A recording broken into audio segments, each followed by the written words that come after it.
Imagine waking up to a world where your breakfast doesn't just fuel your morning, but literally unwinds some of the damage we've done to the planet. It sounds grandiose, I know, but stay with me. We are about to cook something together, right now, in your kitchen, that is delicious, deeply nourishing, and secretly a tiny engineering marvel. It's a stack of fluffy, golden pancakes, but not the kind you grew up with. One of the flours we'll use is milled from crickets. Before you flinch, let me tell you why this matters, and then I'll walk you through every stir and flip while we unravel a genuinely funny, trendy math question that pops up like a hidden level in a video game. No magic, no poetry, just food that can help tilt the global protein equation towards something more intelligent. Start by pulling out 2 bowls and a skillet.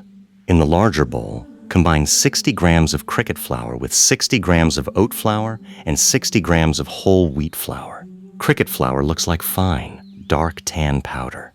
It smells like toasted hazelnuts and dry autumn leaves, earthy and warm. Add a tablespoon of raw sugar, 1½ teaspoons of baking powder, ½ a teaspoon of baking soda, and a ¼ teaspoon of salt. Whisk these dry ingredients together until they are one seamless, speckled cloud. Notice that you are holding an ingredient that packs all 9 essential amino acids, more iron than spinach, and a fibre called chitin that your gut bacteria will treat like a party invitation. Now, in a separate measuring jug, lightly beat 1 large egg. Pour in 240 milliliters of oat milk, a tablespoon of melted coconut oil, and ½ a teaspoon of vanilla extract. Stir the wet team into the dry team, not with vigor, but with a gentle, forgiving hand. Lumps are welcome here. They are tiny promises of tender pancakes. Overmixing cricket batter is a mistake because the high protein content can turn tough, almost like you've tamed a dough rather than a batter. Let the bowl rest for 5 minutes. Use that time to check your hot skillet, which should be sitting over medium heat and brushed with a whisper of oil. But also, use the time to start our syrup, and that is where the zero-waste story ignites. You will need the peels from 2 oranges. Not just the zest, but the whole peel, pith and all, freshly removed from the fruit. You will also need 2 tablespoons of used coffee grounds, still damp from this morning's brew. Place the peels and grounds into a small saucepan. Add 100 grams of brown sugar, 240 milliliters of water, and if you like, a single cinnamon stick. Bring it to a boil, then reduce to a gentle simmer. While that simmers, the kitchen shifts. The orange oils steward the air, while the coffee grounds offer a bitter spine that will perfectly balance the sugar. The pectin from the orange pith will thicken the liquid naturally. No cornstarch needed, no waste spawned. As the syrup bubbles quietly, you can turn back to your rested batter. It will have thickened slightly and developed a subtle gloss. When a drop of water flicked onto the skillet dances and disappears in 2 seconds, you are ready. Spoon about 2 tablespoons of batter per pancake.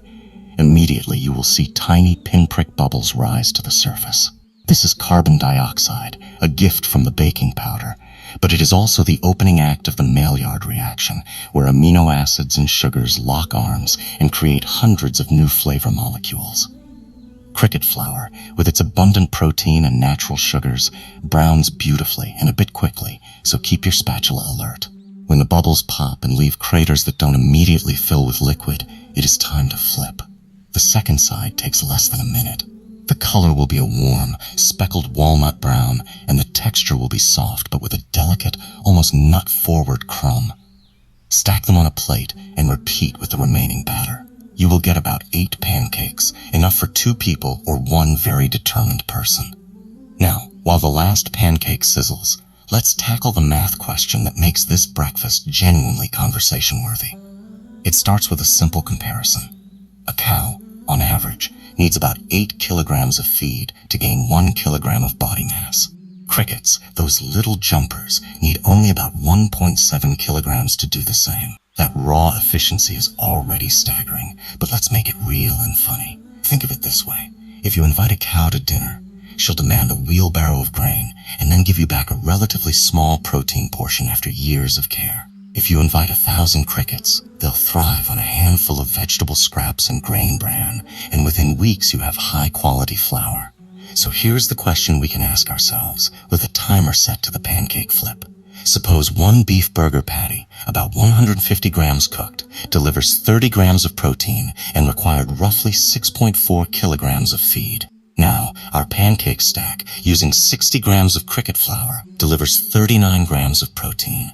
The crickets to make that flour needed only about 102 grams of feed, a tenth of a kilogram. I'll write it out slowly so the absurdity lands. You were getting more protein from a breakfast that needed about 0.1 kilogram of feed versus the same protein from beef that would have consumed over 4 kilograms of feed. The feed you saved in that single meal is over 4 kilograms. That is roughly the weight of a small cat. Over a year, if you make this swap just once a week, you would save more than 200 kilograms of grain and forage. 200 kilograms is enough to fill 2 bathtubs, or, put more poignantly, it's enough grain to give a person a warm bowl of oatmeal every single morning for an entire month. Every pancake you eat is a little data packet saying feed saved, and the cumulative effect is a gentle, quiet revolution in land use.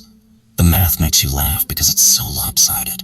It feels like a cheat code, like you've discovered that the big, majestic creature we've been celebrating in commercials is actually the least efficient converter of feed on the farm, while the tiny insect everyone ignores is an Olympian. This isn't about shaming cows. It's about realizing where the leverage points lie in our food system. Now, the syrup has been simmering for about 15 to 20 minutes. The liquid will have reduced by almost half, and the peels will look translucent and candied.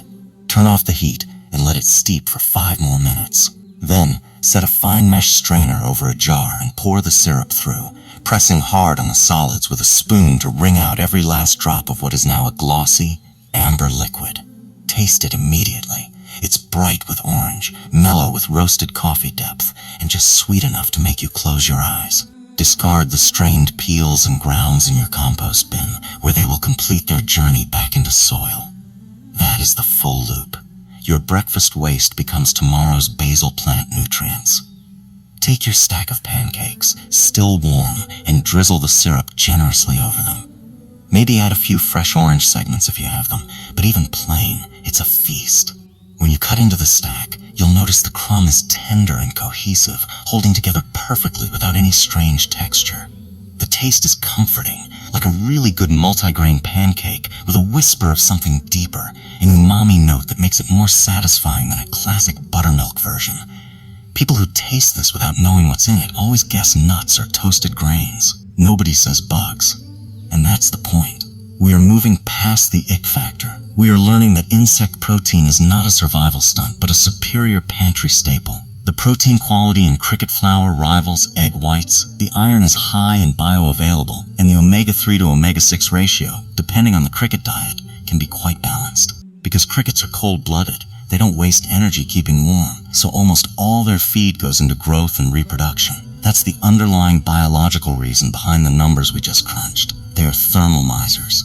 Mammals, with their internal furnaces, spend the majority of their caloric intake just maintaining body temperature. So each bite of a cricket pancake is an investment in thermodynamic elegance. Let that word sit there. Elegance. It's rarely applied to insects, but perhaps it should be. Back in the kitchen, you might be wondering what to do with leftover batter. You can store it in the fridge for a day, but honestly, batter is best cooked fresh. Pancakes themselves